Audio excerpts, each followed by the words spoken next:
The Chennai shopping mall శ్రావణ సంబరం KG sale nakshi jewellery Mela flat 50% of.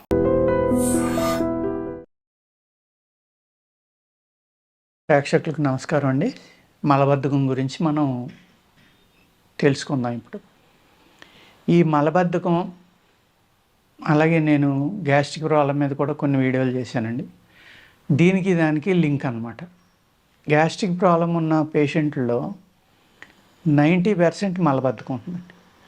90% ఈ మలబద్ధకం ఉన్న పేషెంట్లు ఎవరైతే ఉన్నారో వాళ్ళకి 90% గ్యాస్ట్రిక్ ప్రాబ్లం ఉంటుంది.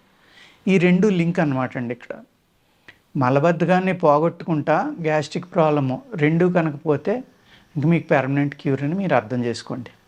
ఒక మనిషి ఆరోగ్యంగా ఉన్నాడంటానికి గుర్తు ఏంటంటే లేవగానే మనం రెస్ట్ రూమ్కి వెళ్ళడం, పాయిఖానాకి వెళ్ళడం, మన బాడీలో ఏదైతే మలం ఉందో ఆ మలం ఇమీడియట్గా క్లీన్ అవ్వడం. అది కూడా పూర్తిగా ఒకేసారి, కానీ ఈవినింగ్ కూడా అయితే చాలా మంచి లక్షణం అండి. అది ఆరోగ్యకరమైన మనిషి లక్షణం ఏంటంటే 2 times కనీసం మోషన్ అవ్వాలి. మనం ఏమనుకుంటామంటే చాలామంది మాకు 2-3 సార్లు అయిపోతుంది సార్ అంటారు. మీరు చాలా ఆరోగ్యంగా ఉన్నారని నవ్వుతాను నేను. అదేంటండి అంటారు. 2 సార్లు అయితే చాలా మంచిది, 3 సార్లు అయితే ఇంకా మంచిది. అంతకు మించి కనుక అవుతామంటే అప్పుడు ఆలోచించండి. అది కూడా మీకు కలర్ కానీ సాలిడా సెమీ సాలిడా ఎలా వెళ్తుంది, స్మెల్ ఇవన్నీ అర్థం చేసుకోండి. అర్థం చేసుకుంటే అప్పుడు మీకు పెర్ఫెక్ట్గా తెలుస్తుంది అన్నమాట. ఇది ఎవరైతే 2 సార్లు వెళ్తారో వాళ్ళు చాలా ఆరోగ్యంగా ఉన్నట్టు అండి. 3 సార్లు వెళ్ళినా కూడా తప్పులేదు. అంతే తప్ప ఒకసారి వెళ్తామండి మేము పూర్తిగా ఖాళీ అవ్వదన్న వాళ్ళకి డెఫినెట్గా ఫ్యూచర్లో గ్యాస్ట్రిక్ ప్రాబ్లం రావడానికి అవకాశం ఉందండి. ఈ మలబద్ధకం వల్లే అనేక రకాల వ్యాధులు బయలుదేరుతాయి అన్నమాట.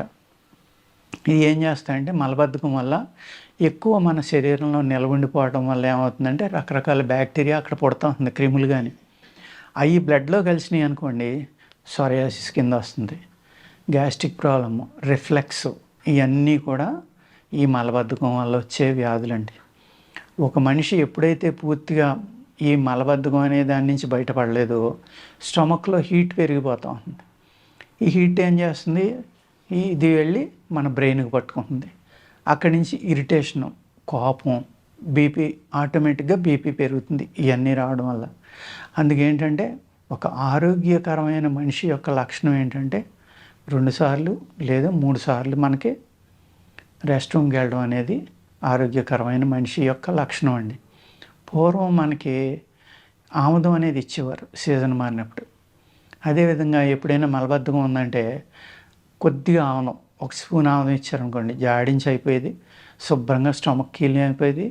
ఈ ఆముదం అనేది ఎంత అద్భుతం అంటే మీకు anti bacterial, anti viral, anti fungal ఇన్నాటి వల్ల ఏం చేసేదంటే అది మన పొట్టలో అయితే మలబద్ధకం కలిగించే క్రిములు ఉన్నాయో అవన్నీ క్లీన్ చేసేసాయి, కంప్లీట్ చంపేసి బయటకు పంపేసేది. ఇప్పుడు మనం అనేక హెల్త్ రిసార్ట్స్ ఉన్నాయండి. అక్కడ మనం జాయిన్ అయ్యామనుకోండి, వాళ్ళు ఫస్ట్ని కోలాన్ థెరపీ చేస్తున్నారు.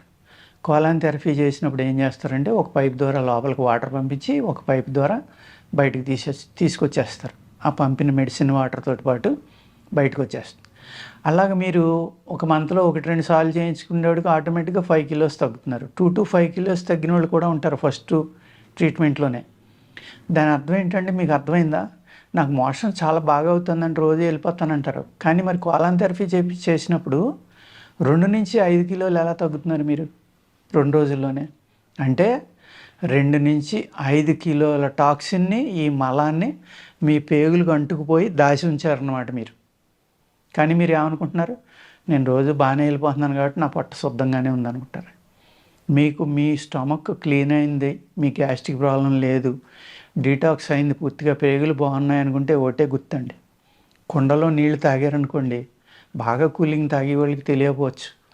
మామూలు వాళ్ళు కనుక ఫ్రిడ్జ్ వాటర్ ఎక్కువ వాడిన వాళ్ళు మీరు తాగుతూ ఉంటే ఆ నీరు ఎక్కడికి వెళ్ళిందో మీకు ఆ కూలింగ్ అనేది, ఆ స్పర్శ అనేది తెలుస్తుంది మీకు పూర్తిగా పొట్టలోకి వెళ్ళేదాకా.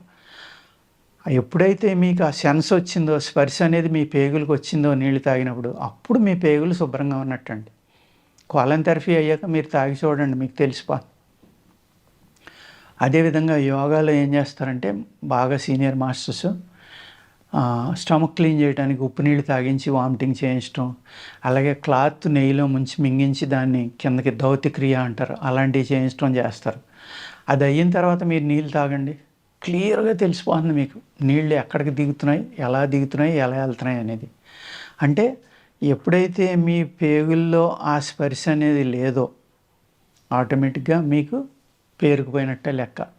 స్కేలింగ్, మీ పేగుల్ని యాక్చువల్గా మనం ఉన్నామండి, పొట్ట ఫ్లాట్గా ఉండాలి, బాగా ఇంత ఉంది అంటే దాని అర్థం ఏంటంటే ఇంత లావున ఉండవలసిన పేగులు ఇంత లావునైనాయి అని అర్థం. మీకు ఆటోమేటిక్గా మీరు 5 to 10 kilos మీ పొట్టలోనే దాచి ఉంచారు. అర్థమైంది కదండి. ఆ మలం అనేది బయటికి వెళ్ళకపోతే అనేక రకాలైన వ్యాధులు మీకు వస్తాయి. అందుకే ఏం చేయాలంటే ఆముదం తాగుతారో, ఎనిమా చేయించుకుంటారో, ఇంకోటి చేస్తారో తెలియదు. అదేవిధంగా బయటికి వెళ్ళాలి అంటే సున్నాముఖి అని ఉంటుందండి, తెల్ల తెగడ అని ఉంటుంది, నల్ల తెగడ అని ఉంటుంది. తెగడలో 2 రకాలు. కటుక రోహిణి ఉంటుందండి, తెలుపు నలుపు. ఇలాగా మీకు ఏంటంటే మన ఎండు ద్రాక్ష, గులాబీ రేకులు, ఇలా అనేక రకాలు ఉన్నాయండి మనకి మోషన్ ఫ్రీ కావడం కోసం.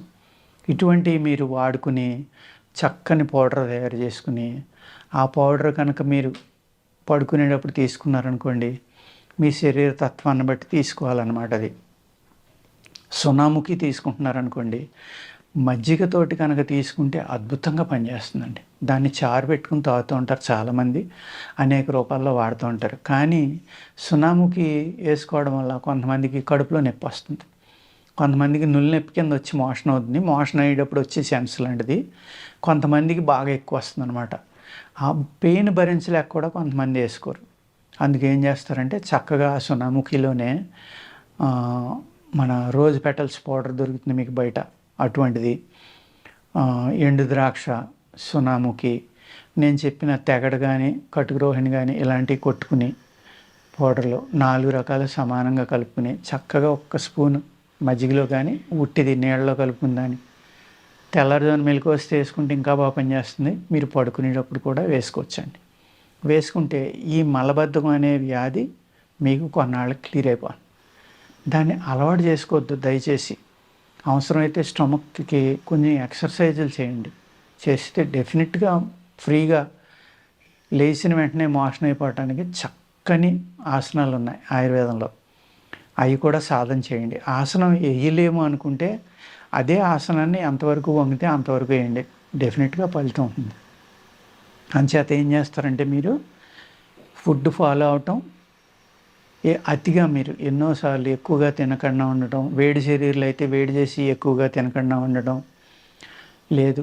ఆముదం కానీ ఇప్పుడు నేను చెప్పిన అయితే మీకు లూబ్రికెంట్స్ ఉంటాయో, చక్కగా మీకు మోషన్ ఫ్రీ కావడానికి ఉపయోగపడే మందులు ఉన్నాయో వీటిని వాడుకుని మీ ఇంట్లోనే ఒక చూర్ణం తయారు చేసుకుని వాడుకోండి, చాలా బాగా పనిచేస్తుంది. మళ్ళీ చెప్తున్నాను, సునాముఖి పౌడరు, అదేవిధంగా మీరు రోజ్ పెటల్స్ పౌడరు, ఎండు ద్రాక్ష, తెగడలో ఏదో ఒక రకం, వాటిని ఆవు పాలలో ఉడకబెడితే కానీ శుద్ధి అవ్వవు. తెగడ కానీ కటుక రోహిణి కానీ కంపల్సరీగా శుద్ధి చేసుకోవాలి.